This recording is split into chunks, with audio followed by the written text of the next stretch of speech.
I'm looking to think about how to approach the LSAT. I'm taking it this Monday, and I'm especially thinking about what sort of mindset I should bring into the LSAT. I've been able to do pretty well on my practice tests, and so I want to be able to replicate that on test day and not have anything get in the way of that. Cool. Great. How many practice tests have you done up to this point? Ooh, more than I can count. I could count it up, but it's pretty high. Last week I scored a 179 and a 178. So I'm hoping to replicate that on test day. That's incredible. Well, whatever you're doing is clearly working, so I don't really have a whole lot to change for you. The only thing I would ask about is just to make sure, were those practice tests taken under strict test day-like conditions? Yes, I did an experimental. I did, the time 35 minutes with a break after the third section, and didn't really take a break for anything else other than that. So it sounds like you're doing everything right. And honestly, I wouldn't want to mess with that or tell you anything different. My only cautionary note would be to not do too many more because you want to walk in fresh on Monday. So are you planning to do any additional practice tests? I was thinking of doing one either today or tomorrow. This past Monday, I scored a 173, which was significantly lower. So that didn't want that to shake my confidence. So I'm just hoping to do one more just to hopefully get it back up in that higher range before test day. Yeah, I think that's totally fine. Just do one more. Okay. You could do one on the Thursday, Thursday, Friday, even Saturday would be okay. But then Sunday, Okay. I want you to completely rest. Don't do anything LSAT related. And then just walk in on Monday and kill it. Maybe do a few warm-up questions before you walk in. But that's really all I would suggest. I think that you're doing well. And I know 173 is on the lower end for you, but that's still an amazing score for the vast majority of people. And so that would not be a bad score for you either, actually. That would still be excellent to get you into a top 14. So just know that you want that top score, but even if you get something a little bit lower, that's still in the top percentiles or top 1%, top 3%. You could still be perfectly fine in the admissions process. And the LSAT as a whole is incredibly important, but no one particular test date will make or break you because you could always retake. You could take January and still apply this cycle totally fine. Okay, yeah. That's another question that I had. I was thinking about taking the January one if I didn't do as well as I'd done in the past on this November one. Would you say there's a certain threshold, or is it more personal preference for how low it would be in order for me to retake? Does that make sense? Yeah, it's really personal preference for you. I mean, even if you scored at your target score, you could get a few points more by retaking just through luck alone. Let's say you got a 175. Most people would not retake that score, but if all your averages and your practice tests were 178, then maybe retaking you do a few points better, and that would be great, even better. And if not, no big deal, because law schools only take the highest. Yeah. Okay.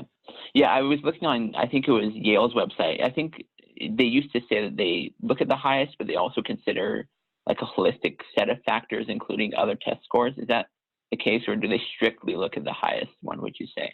I'm extremely skeptical of that idea. I mean, saying that they take a holistic approach sounds nice, especially for those who don't have the numbers, but you have to look at their incentives. What does the ABA require of them? What do the US News rankings require? They require the highest score of matriculating students, and that's what they consider at the end of the day. A lot of the language, maybe not for Yale, but for other schools, it's outdated language. They just haven't bothered to update it because it still sounds nicer. And what does consider really mean? Yes, they will see all the scores on your record, all the scores on your report from the past 5 years. But when it comes down to actually making admissions decisions, the highest score is what they have incentive to use. Okay, that makes sense. Yeah. I was also thinking one of the sort of stumbling blocks that I've run into in the past is being able to do really well on like the first 3 games of a logic game section. And then for some reason getting tied up on the 4th one, even making silly mistakes just because of I maybe mentally frazzled or something like that. Do you have any thoughts on avoiding that on test day? Yeah, sure. Just slow down and make sure that you thoroughly understand the initial setup and all of the rules before you move on. One little careless misreading can have an enormous impact on a game because it's carrying through to all the questions that you're solving. So I would say maybe speed up a little bit on the easier games while still double checking the rules, but then give yourself a little bit more time for that last game because it also is likely to be tougher than at least some of the others. Okay. Yeah. Okay. One of my other like struggle areas has been reading comprehension inference path questions. I'm able to get them right sometimes, but even if I'm able to get them right, it's definitely a slower slog for me, and I feel less certain about it. So it's something that I would want to flag each time. Do you have any tips or suggestions for that? Yeah, sure. Inferential questions will require a bit more reading between the lines, although there is Yeah. always support in the passage for whatever the correct answer is. And so, as part of your review process, I would suggest going back and finding the lines for every single correct answer for anything that gave you trouble, because there is always support in the text somewhere. People will talk about reading between the lines as if it gives you license to go beyond the passage. It's not really giving you license to go beyond. It's rather a paraphrase or an inference you can make from the text that's already there. But think of the standard of proof for an inference question in logical reasoning. It is in the text. Maybe it's a contrapositive, maybe they're using synonyms, but it is the same idea. Okay. So for example, if someone said the only days that I do not work are on the weekend, that means by negation that every day that you do work on all of the other days of the week. We can make an inference about what is not stated based on what was stated. Yeah. So a quick scan will not give you the 5 days of the work week, but you can infer it from learning that the only days you don't work are weekend days. Okay. That makes sense. One thing that I've wondered about in going into test day, is it helpful are there any mindset sort of things on the day of the test that you recommend, or any certain ways of approaching the test? Like sometimes I think more of like it should be confident, but I don't want to be overconfident at the same time either. So do you have any thoughts on that? Yeah, sure. I mean, I think that you should keep at the top of your mind all the successes you've had up to this point. I mean, you are definitely in the top 1% of test takers based on your practice test scores alone. I mean, getting low 170s, mid 170s, high 170s, very few people achieve those even on practice tests. So you should congratulate yourself for that and walk in with confidence because of that. Now, in terms of overconfidence, of course, that is something to be aware of. Recognize that the test makers are very tricky. They're very sneaky. They devote their entire careers to laying traps for students. But also know that you have mastered a lot of those based on your studying up to this point, as evidenced by the practice test scores that you've achieved. So walk in with a mindset that you know this exam better than virtually everybody who's taking it, and that you're going to dominate it when you walk in. And have but also during your review in the next few days, pay special attention to the problems that gave you trouble and what tricks that you were uniquely prone to falling for on those questions, so you can avoid making them again. Yeah. Okay. That makes sense. Do you think that on test day, insofar as you can comment on this, what would you anticipate to be the harder section?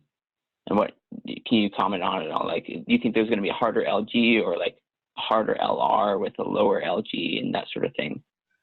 Because I know that section difficulty can vary bit by bit, right? Yeah, section difficulty can vary. Predictions is not really a game that I play. I think it's risky, and I will only want to make predictions when there's sufficient evidence to do so. Sure. So I'm not going to make any specific predictions about your LSAT, but I will say that logic games have gotten tougher over time. There are more curveball games, and so I would want you to have practiced a lot of the tougher, weirder logic games that have shown up in recent years. But the tests are equated. One exam might have harder games, one might have harder reading comp, but it all evens out in the end. Okay. Yeah, that makes sense. Good. Do you have any other thoughts as to mental performance or that sort of thing in terms of test day routine or that sort of thing?